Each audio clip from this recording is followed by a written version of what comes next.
Ladies and gentlemen, welcome to Warcraft Weekly, your weekly news show taking a look at everything that's been going on in the world of Azeroth. Today's date is the 7th of September, and we're going to be taking a look at everything that's happened in the past 7 days.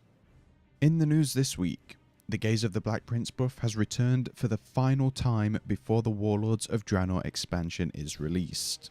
This buff will be active until September the 16th at 9 AM PDT, and just like any other time, this buff will increase your reputation gained with the Black Prince by 100%, and it will also increase your chance of obtaining items such as the Secrets of the Empire, the Sigils of Wisdom, the Sigils of Power, or the Titan Runestones. So if you want to get that legendary cloak in a speedy manner before the Warlords of Draenor expansion, then last week and the next few days are your last chance. Forum member Salphos came out to the official Battle.net forums stating that we need more Garrison Plots. However, Bashiok has replied, stating that it's intentional that we're going to be making tough decisions on deciding which buildings and the bonuses that the buildings bring that we want in our garrison, instead of just having a lot of buildings that have got mediocre bonuses. Now, they reduced the number of plots we have and redesigned the building bonuses in order to be quite impactful to your gameplay. And overall, the design philosophy is that a few meaningful decisions is a lot better than lots of inconsequential ones.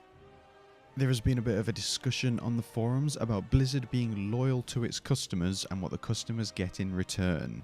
Now, this is mainly around access to the Warlords of Draenor beta, and Zahim has replied saying that every individual customer does matter to Blizzard, no matter what their stance is. Now, the customers are paying to access the content, and Blizzard want to make sure you are happy with that content, as they do put a lot of time into delivering the best gaming experience possible with every expansion patch. Now, at the same time, when you are a customer to the game, you need to make sure that you don't put on your entitlement hat, so to speak, and that's more my wording than Zahim's wording, because just because you are a paying customer, it doesn't mean you are entitled to test the upcoming expansion. There is nothing at all that states that when you do pay a monthly subscription, you will gain access to the betas or the alphas for forthcoming games. They will continue to invite players as they are needed to test the upcoming expansion, but there's no reason to moan or complain just because you haven't gained access to the beta.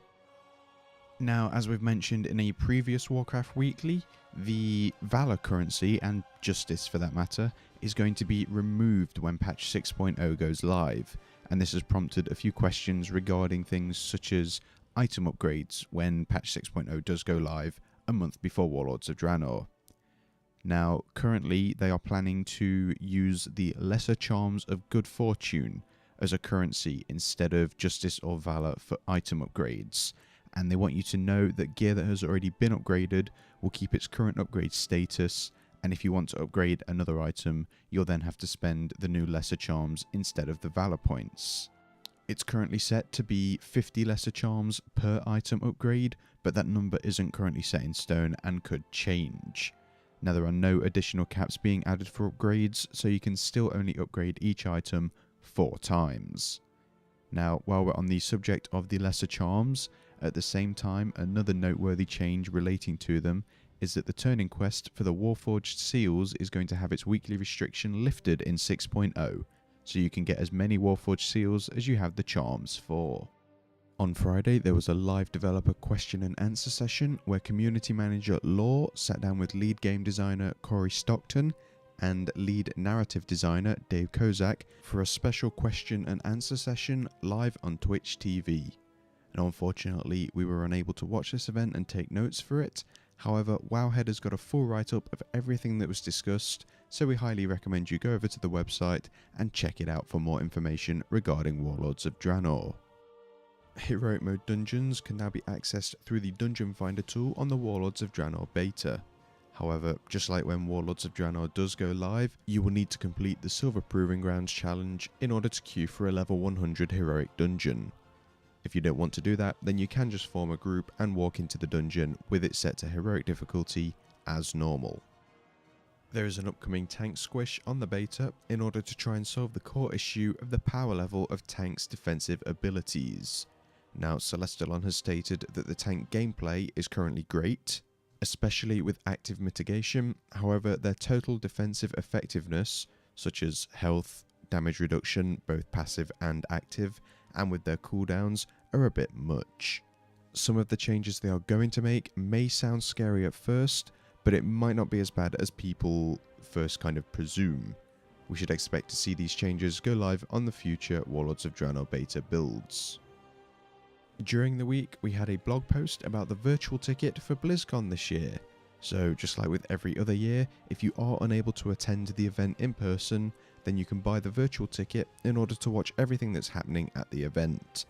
And just like in past years, you will also get the in-game goodies, and you can also go back and rewatch BlizzCon for up to 2 weeks after the event has finished.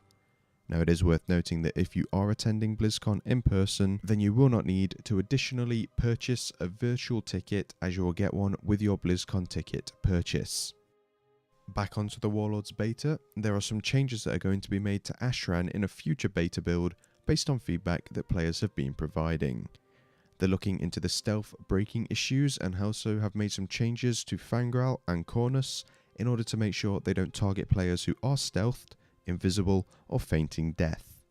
They have also tuned Fangral and Cronus down health-wise a little bit, but it will still scale based on how many people are attacking it, and they've also tuned up Fangral's Entangling Roots spell in order to deal slightly more instant damage. They're also going to look into addressing durability issues, as they want dying creatures in the outskirts areas to match the same durability rules as in the rest of the game. But fighting in the Road of Glory shouldn't break the bank when you're dying to faction units while there. And finally, the second episode of Lords of War was released this week, where this time we get to take a look at the backstory of Grommash Hellscream.